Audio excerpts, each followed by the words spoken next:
All right, what is going on, Discord and YouTube family? And welcome back to another edition of Top Down Analysis with me, T. Hobbs. Uh, Man, it's been an amazing weekend so far. Memorial Day weekend, 3-day weekend. Market is closed tomorrow in regards to stocks, but the futures market will still be open in a limited fashion. So I wanted to get this top down analysis done and out and over with so I can get back to hanging out with the fam. That being said, as you guys know, if it's your first time here, please make sure you tip the barber, aka hit the like and subscribe button. And if you enjoy what you see, or if you have anything that you would like to see added, or anything you want me to go over, just drop it in the comment section. I'll consider going over it for the next one. But for the top down analysis, we'll be breaking down the S&P 500, the Nasdaq, and the E-mini Dow Jones. I will do a separate video covering the gold futures and micro Bitcoin, but I will not cover that in this particular video. That being said, let's start right over here to the S&P 500 on the monthly time frame. We'll analyze the candlesticks and we'll analyze kind of the trend that we've been on. And I'll give my predictions as we break down to the 4-hour time frame. So on the monthly candle, as we can see, just like last week, we talked about this big guy from April the 1st. The market bought up from these lows, from 2023 lows, aggressively pushed up to the highs, and now we're sitting inside of the March candle, right? The February or the May candle has a job to do. There's 5 days and 4 hours left on this candle. This candle, you first and foremost, you wanted to see it get above April, but you want to see it close above April's candle, right? For an added bonus, you would really like to see it trade above March's candle, right? But first and foremost, you definitely want to see us close above 57.6675. If we can't close above this, then this is going to mean that the market is going to be coming back down to retest these 5300s level, right? Maybe somewhere inside of this level here. So we'll see exactly what happens here. But like I told you guys in the last video, November 4th, right? Remember the 4th, right? This little month right here. I told you 2 videos ago, 3 videos ago, last video, every single video I can put out, I keep saying the same thing, right?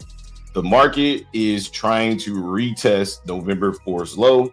Now we came up here, we tapped into November 4th's lows, find a ton of sellers, but let's see if the sellers want to get that continuation, and we'll get a little bit more information as we brought down to the weekly time frame. What I would say overall for the monthly is that we're still in a nice uptrend, a healthy uptrend, right? And we're now getting a pullback from the monthly candle. Like I said before, as long as we can close above the April high, I think that the uptrend is still going to be intact, although the pullback is definitely in effect. As we drop down to the weekly time frame, we can see that the market, as expected, after a liquidation of the highs, right? The market tapped into the weekly 200 EMA. Again, I could turn that on, but I've talked about it literally in every video. But if we turn on the weekly 200, we can see that the only time we've traded below this was back in 2008. And the way that it was created is we dropped into it, we tapped it, and we pushed up, and then we immediately traded back down. Is that what's going to happen this time? I don't know. But what I do know is that this low brought a new high above this intermediate high. Therefore, there's 2 things that I'd be looking for out of the market. As a bull, I want to see the market retest this area here, right? I want to see the market retest these highs right here that brought this low, right? I don't want to see the market trade back below 55.92 if I'm a bull, right? I'm okay with it as long as we definitely don't give up the 48.39s, right? But essentially, after we take a high, you want to see the market trade back down and offer a higher low, either inside of this red box or about 50% of this high, right? From March 24th, right? The week of March 24th, down to the low that broke through the 200 EMA. So I'd be looking for an offering of higher low at 57.02 or 53.40, 55.40, and then 53.40. If we start coming back down to 51s, it's not going to be a good day. It's not going to be a good day because that means the market's going to be seeking much lower liquidity. And once it gets past here, it's going to be pretty illiquid back down to the 2020 prices. So if you're a bull, you want to see the market put in a higher low. But I think all participants, in my opinion, should be looking for somewhat of a retracement back to the downside this week, right? It's the last week of the month, right? The new month doesn't start until the following week. So a lot of times you see people taking profit, ending the month, taking profits so they can show those statements like, hey, we made you X amount of money in this hedge fund, right? So you'll see a lot of people taking profits to end the month only to start the new month at a higher low, at a better price, and then start rallying the market up even higher. As I said in my previous video, I think that the market's coming up here to take out this all-time high. But I think in order to do so, after taking out all of this liquidity at 58.41, I think the market would need to come back and retest the highs or retest these lows here, putting in an inverse head and shoulders at or near 53.09 to 53.40. Once we get that last shoulder put in, then I'll be looking for the market to rally above and then start to head to all-time highs. To the bearish side, right? We're inside of an uptrend, right? This was a bullish uptrend, right? The market's always in an uptrend, just for the record, but we had a very aggressive retracement down, which is what we anticipated.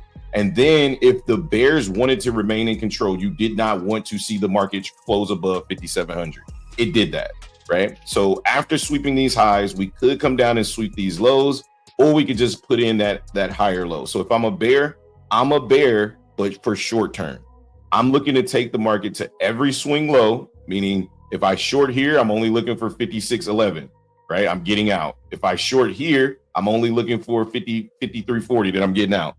Because my thought process is, even if I believe the market's coming down this low, I still don't want to chance it at every single swing, because the market is in a very aggressive uptrend, and at every level that has a better price, I assume that the buyers are going to be looking to buy at those levels, right? In other words, if I was a bull, right? If I was a bull or a bear, I would not want to see these sellers come back, or I would not want to see these buyers take over this high. I would want to see them sell the market down and aggressively let me know they're looking to defend. And that's not what we got. Instead, we got the opposite.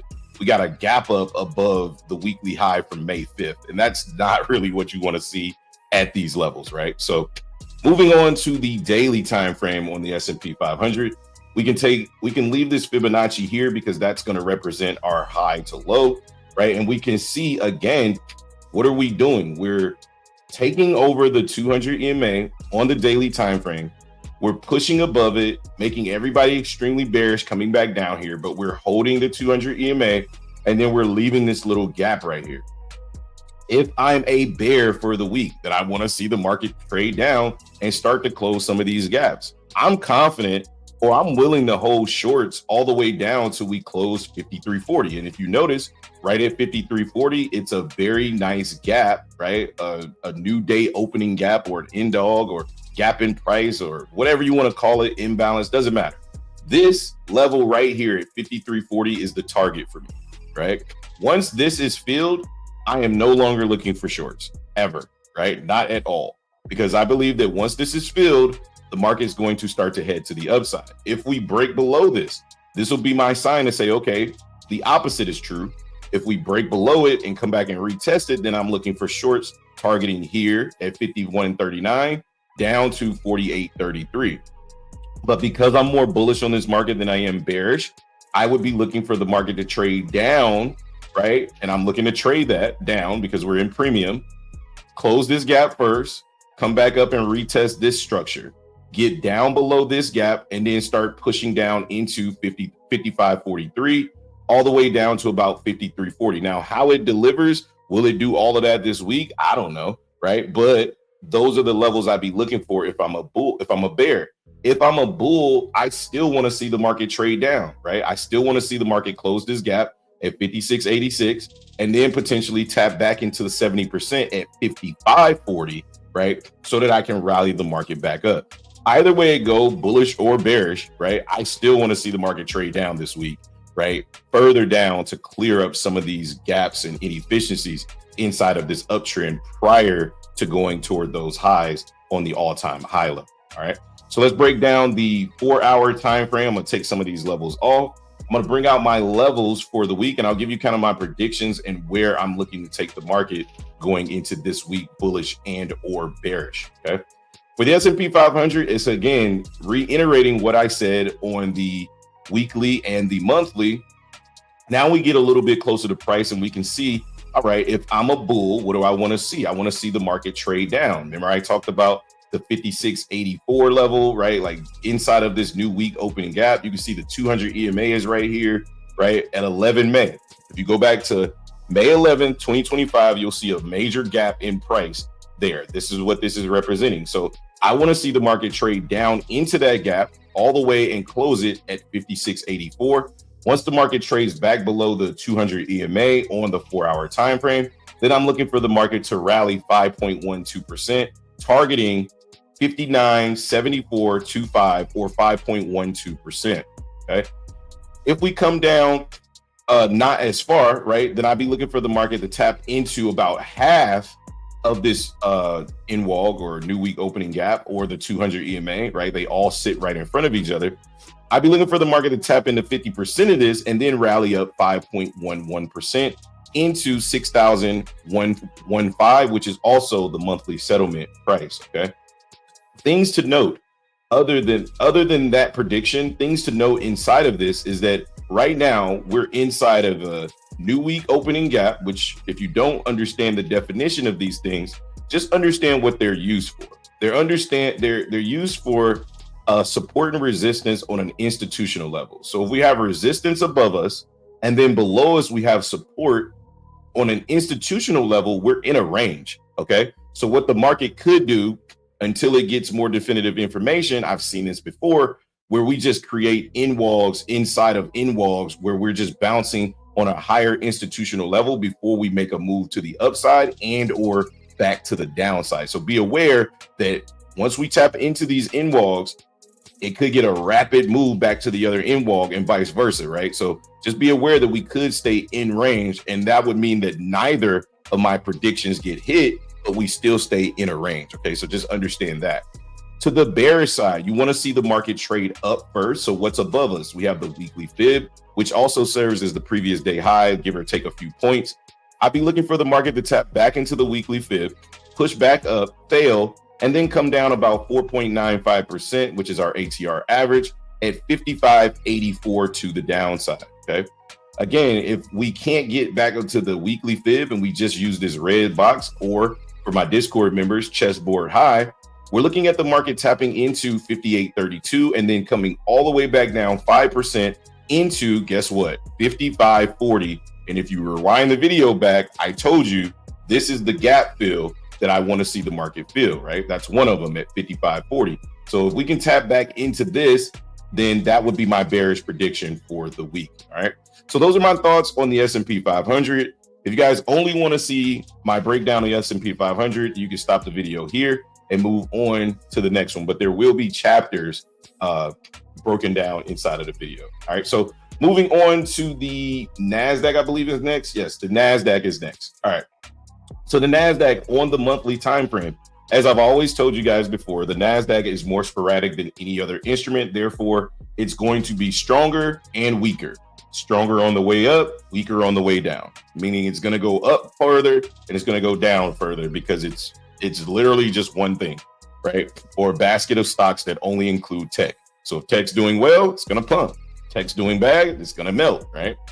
But it's telling us a story that's different from the S&P 500, i.e., the strength of the buyers is way stronger on the NASDAQ than that of the S&P 500. As you can tell by the fact that the NASDAQ has already reached above March 3rd's high, right? Or the month of March high. It got above April and it got above March and swept it. Damn near getting to the all-time high, to be honest, like, which is crazy. And this is why I just can't remain too bearish on this market. Am I bearish in this area? Sure. Do I think that this market could still rally and get above these all-time highs? I mean, we're less than a week away from all-time highs. I don't see a reason why the market can't take out these highs, right? So, but as we stand, this is the first true test of this uptrend, right? So we'll see what the market wants to do inside of this area. But from a monthly standpoint, the bulls have the favor. The bulls defended from 2023 pricing.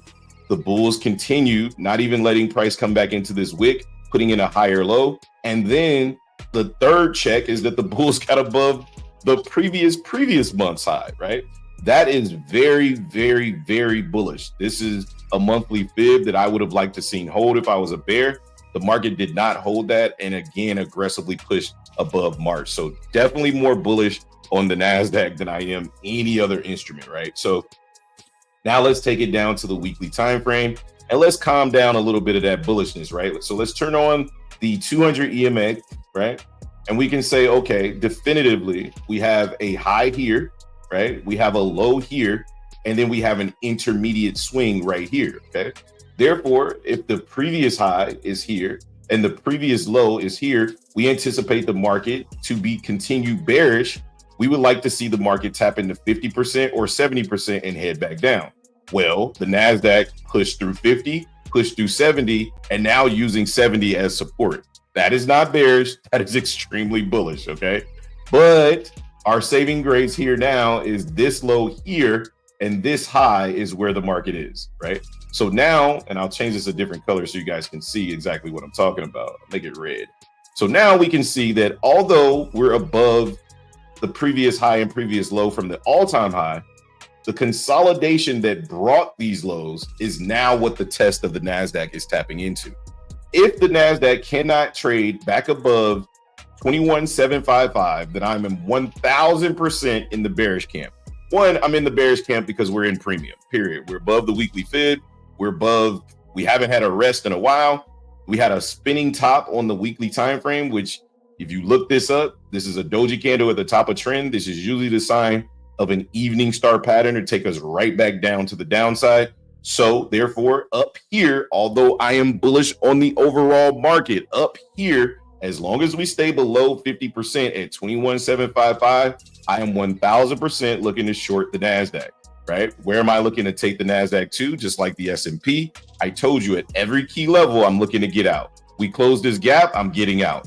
We tap into 50% at 19,666, I'm getting out. I'm just getting out of there because of the number in general.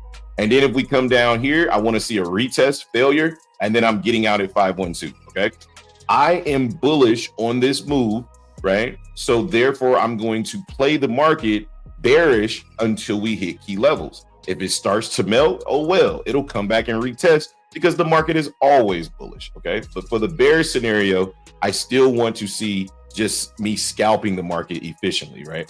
So those are my thoughts on the weekly time frame. Let's break down the market. What the heck did I just do? Oh, I'm back. I don't know what I just did. Let me go back to the NASDAQ here. There we go. All right, there we go. We're good now. All right, so back to the breaking down the weekly time frame. That was good. Let's go down to the daily time frame and see if we can see some support for our thesis.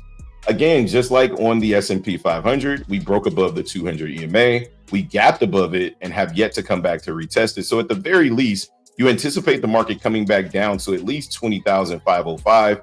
If not, definitely coming back to retest the 200 EMA at 20,360. Okay, we're already on the bearish side of the trend, right? You can see that the failure came here, the retest came here, and now the order flow has been shifted to the downside. So I'm expecting more continuation to the downside. What's the target?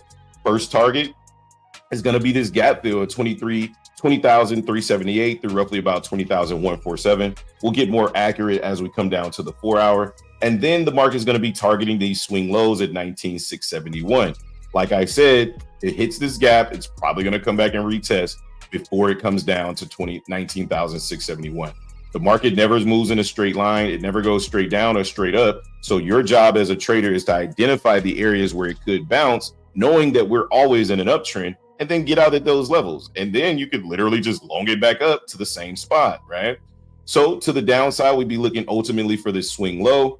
And then later on in the next month or so, I think that the market would probably come back down to close this gap somehow or some way, right? And that leaves us with that thesis of this previous high here, and then this previous low here, turning this back to black so we can see it a little better. It's not all jumbled. And we can see that that level sits right at the 50%, and then the closure of the gap sits at 30%. Remember I said the NASDAQ is stronger on the way up and weaker on the way down.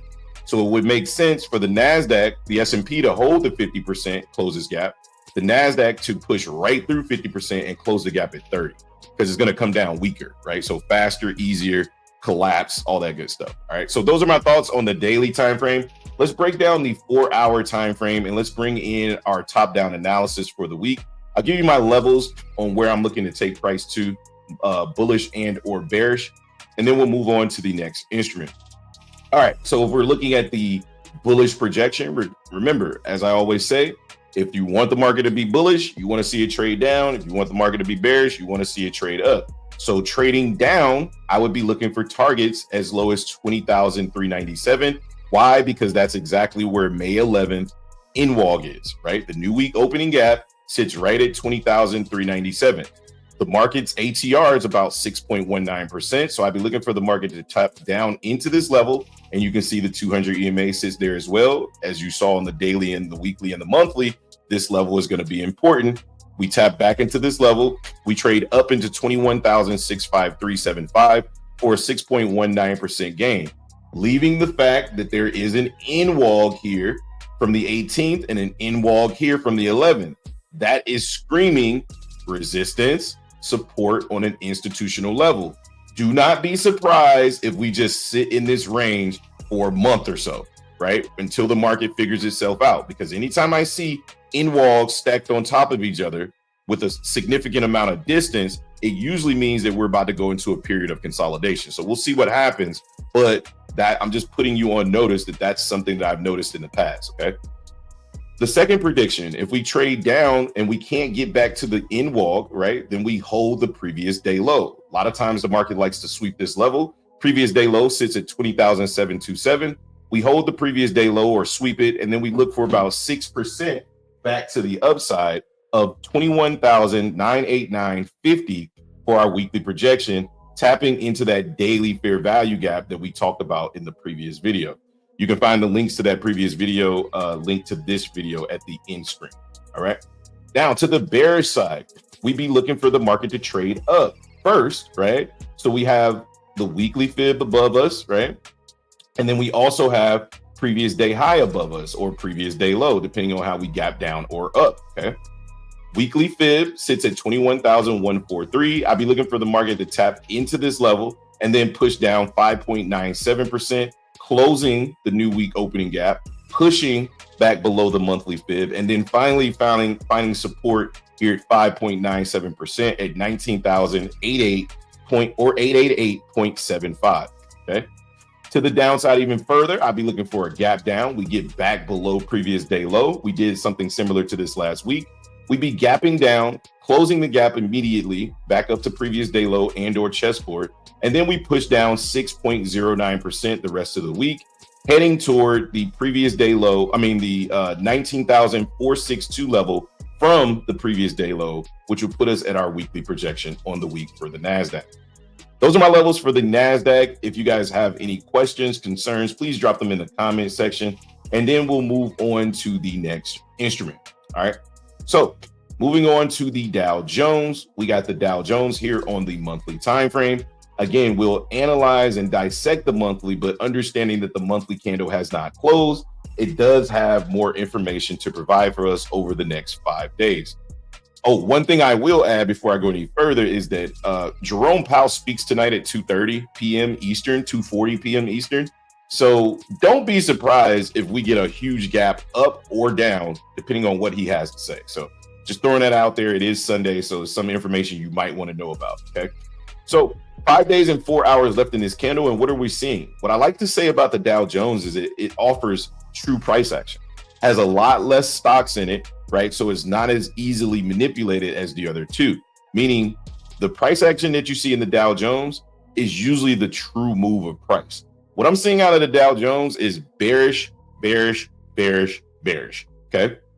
What I wanted to see out of the Dow Jones, and again, this is where I base my entire bearish thesis off of, because it's the oldest instrument. And it's like, you know, the old people really don't like to play games, right? It is what it is, right? So that's how I look at the Dow Jones. Like, it's not playing games. It just is what it is. So if it's bearish, it's bearish. If it's bullish, it's bullish.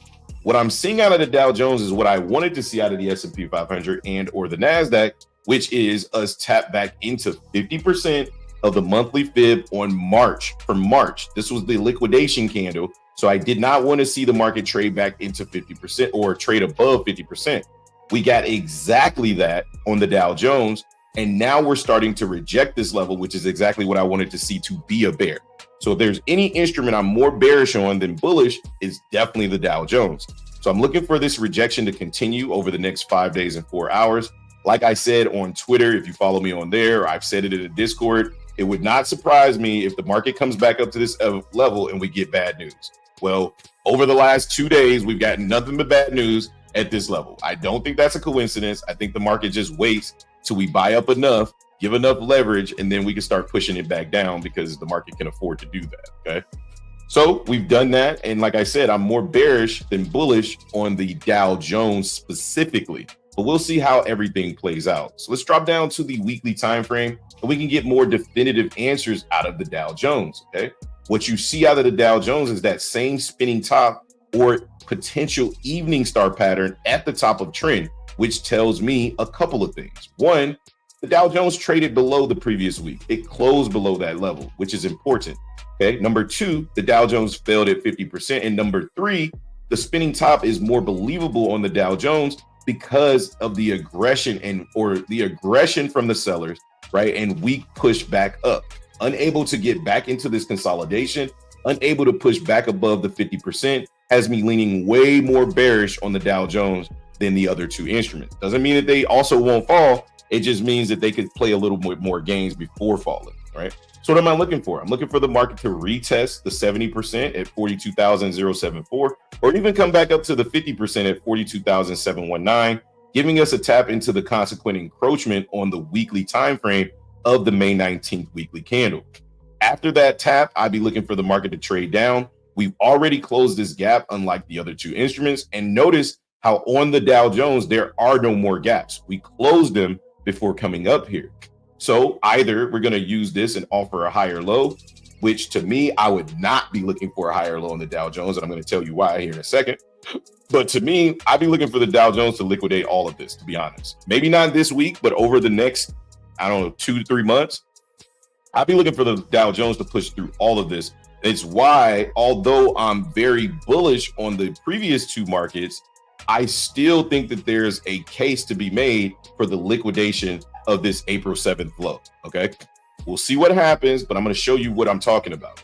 So unlike the other two instruments, you can see that on the Dow Jones, we've offered a couple things. So we have our high here, right? And we have our low here. We have our intermediate low or intermediate high right here, but the market left it intact. That is very, very bearish, because that means that this high is still validated by this low. As long as this high stays intact, this low can be taken from a structural standpoint. You see what I'm saying? So if this high continues to hold and when the market comes back down here, it's going to be looking structurally to take out this liquidity. Even if it's for a quick sweep to offer an inverse head and shoulder down here at the lows, that's what I'm going to have my eye on. And that's what my overall thesis is for this market, right? My overall thesis is still bearish, but the more that I see the buying and the aggression coming in out of the S&P and the NASDAQ, the other thing that can happen is even though this high didn't get taken, the market could still offer that higher low because the NASDAQ and ES are still strong. And then we still continue back to the upside. So we'll see how it gets delivered.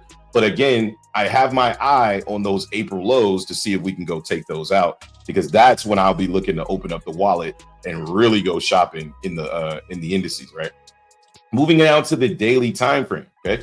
We take a look at the daily time frame. We turn that 200 EMA on, and we can see again, unlike the other two instruments, whereas we got above the 200 EMA and we kept going, the NASDAQ or the Dow Jones gets above the 200 EMA and immediately fails.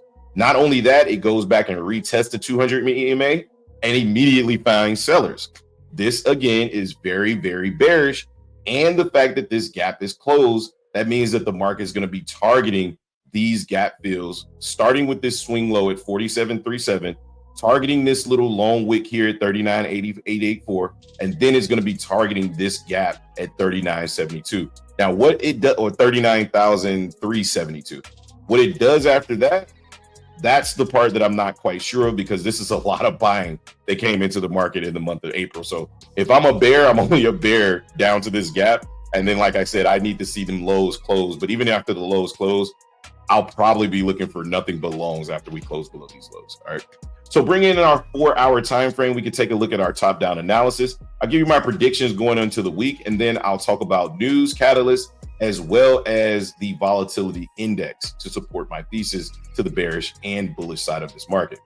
All right, so we take a look at the Dow Jones. Again, I didn't mark the in-walk below us. I'm sure there's another one. No, actually, we closed the in-walk. That's why I don't have it marked, and we're sitting right at it. So above us, we have the 18th May in-walk, and then we have our chessboard, or you could represent this as another in-walk, right? So essentially that thesis of trading between new week opening gap and new week opening gap is still in play, just because we're sitting right at it. All right. So if I want to be a bull, again, I repeat, I want to see the market trade down. Be looking for the market to trade down into the previous day low, which sits right beneath us at 41,236. Then I'd be looking for the market to push up to 4.52% at 43,103. All right. If we push up into that level, then again, it wouldn't surprise me to see the market keep going and try to tap into this red box, which is also a daily supply zone. Okay. If we can't come down to the previous day low, then I'd be looking for the market to just hold the chessboard low, this green box. Shout out to the Discord fam. You know what I'm talking about. Chessboard low here, 200 EMA sits here, daily fib sits here. I'd be looking for the market to trade back up into 4.48%, targeting 43,524 from 41,661. If we're going to be bearish, again, that weekly fib is the level that matters. We retest the weekly fib or the chessboard high from the weekly fib. We'd be looking for 4.42%, targeting 40,244, and maybe taking a pit stop on Wednesday at monthly settlement.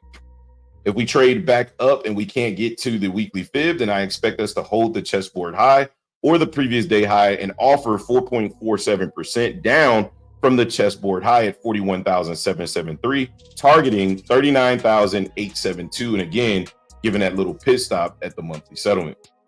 Those are my levels for the Dow Jones.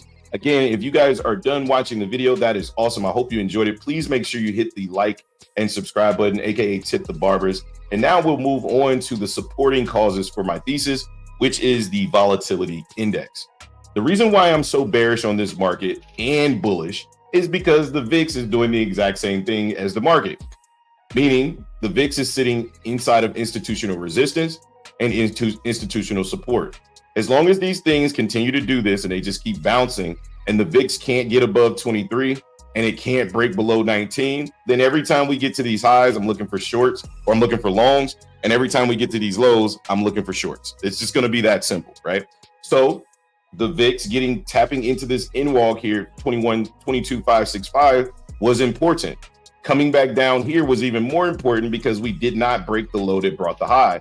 Now, what we need to see is we need to see the VIX trade above 22,695 and then start making its trip back up to these highs, right?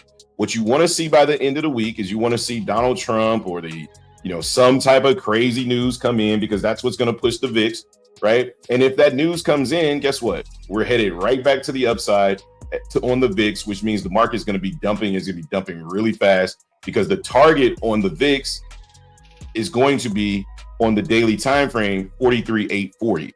If we hold here and get above this in-walk, we're going to take out 35,890 and we're going to tap back into 43s. And that's when the markets, you're going to see the headlines, because the VIX hasn't been here in quite some time. But I'm telling you right now, it's revving up like it's ready to make that trip back to the 43s. And if that happens, the headlines are going to go crazy and you probably need to size down. So that's going to be my supporting thesis for the bear side. To the bullish side, we just stay in this range. Essentially, we hold these lows at 1942 and we don't break above the 23s. If we do that, then I'm just going to think that the market's going to continue slowly grinding up while getting volatility spikes when we get to the lows of the VIX, right? So look out for those huge news catalysts once we get back to the 19th. Now, as far as news goes, moving on from that, as far as the news goes, the biggest news on the week so far is going to be Sunday, tonight at 2:40 p.m., shortly after I make this video, to be honest. The Fed Chair Jerome Powell is going to be speaking. Will it be a nothing burger? We'll see. Will he say something that spikes the market? We'll see. I don't know. But moving on into the week, Monday, like I said, is going to be a holiday shortened day. So expect a really, really slow move to the up or downside, but it's going to happen. The market's still going to move. So if you still want to trade, I found that these days are the best days to trade, to be honest. So Tuesday, again, very, very low impact days in regards to red folder news, but we do have durable goods, core durable goods, and the S&P composite to end the week with consumer sentiment, right? Wednesday, again, FOMC meeting minutes. So we'll see if the Fed was talking about potentially cutting rates. I doubt it, but we'll see. And then Thursday, obviously, we got unemployment claims, prelim GDP, and again, nothing crazy, just a bunch of speakers. Then Friday, we end the week with core PCE, which will be very valuable information. But more importantly, I say it on every single video, revised consumer sentiment. Every Friday when I see this, you need to pay attention to this 10 o'clock news because this will 1000% move these markets every single time. So that being said, ladies and gentlemen, I hope that that was helpful to you. Like I said, I'll do separate videos covering gold futures and micro Bitcoin because I don't want to make this video too long. We're already at 36 minutes, but I will break it down into chapters so you can flip through the ones that you want to view. That being said, my name is T. Hobbs. This is The Trader Shop. I'll catch you guys on the next one, man. Peace.